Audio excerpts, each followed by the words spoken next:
Christophe, aujourd'hui c'est un dessert du midi. Une tarte aux pignons Pour combien de personnes? pour 4 personnes. Alors pour cette tarte aux pignons, on met des raisins secs de Corinthe ou de Smyrne. C'est des Smyrne ceux-là, mais oui, Des raisins blonds. de raisin blond.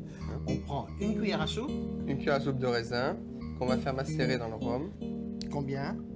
On peut en mettre 2 bonnes cuillères. Voilà. Du rhum brun. Et là, on va les laisser macérer pendant combien de temps? Pendant les 25 minutes pendant la préparation de la tarte, de façon qu'ils se gonflent bien. On garnit un cercle à tarte de pâte brisée, un cercle de 20 cm environ, que l'on fonce Oui. et que l'on garde au réfrigérateur. Et on préchauffe le four. On préchauffe le four à 200-220 degrés. On prépare l'appareil pour garnir le fond de tarte. On met du beurre, 100 g de beurre, alors du beurre pommade de préférence, Pommade, tout à c'est plus fait. facile. 90 g de poudre d'amande Oui. et 90 g de sucre semoule. On peut commencer à mélanger avec une spatule Voilà, pour finir au fouet après. pour finir au fouet. Et là, on va essayer d'en faire une pâte bien homogène. On va incorporer les œufs. On met tout d'un seul coup. On met tout d'un seul coup. Faire attention que les œufs cuisent pas avec le sucre. Alors on a versé 3 œufs dessus. 3 œufs. entiers, le blanc et les jaunes. Et là, on va bien fouetter énergiquement de façon à blanchir un peu l'appareil Et tout bien mélangé. et tout très bien mélangé. Alors faut pas avoir peur de remuer, hein, il faut...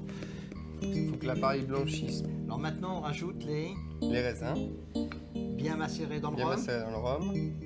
Et maintenant 150 g de fruits confits. De fruits confits, qui sont les fruits confits spécialité provençale. Ah bon, c'est une spécialité du midi, les fruits confits. Tout à fait. Et là c'est juste mélangé. On peut faire la même recette avec des framboises. Et au lieu de C'est-à-dire, à la place de mettre des fruits confits, on ajoute des framboises. on ajoute des framboises, mais on les ajoute après, que quand la tarte est moulée. Alors maintenant on peut garnir notre fond de tarte. Alors on remplit complètement de cet appareil. Complètement. C'est une crème d'amande. En fin de compte, elle est remplie à ras-bord. Elle est remplie à bord. À l'aide d'une spatule, on va un petit peu la lisser. On égalise le dessus. Alors quand on met les framboises à la place des fruits confits, c'est maintenant qu'on les pose dessus. Voilà, on pose des framboises Et on les enfonce légèrement et on les dedans. enfonce dessous, qu'on les aperçoive à peine.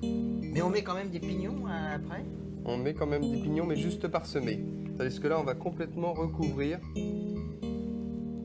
de pignons, 100 g de pignons. Alors 100 g de pignons, on les enfonce légèrement, on tapote un petit Voilà, peu dessus. exactement, on tapote Et maintenant, on peut mettre la tarte directement au four. directement au four. On la laisse combien de temps dans le four? 30-40 minutes, comme ça, 200-220 degrés. Christophe, voici une tarte maline. Pour les gastronomes coquins, au revoir. Et bon appétit bien sûr.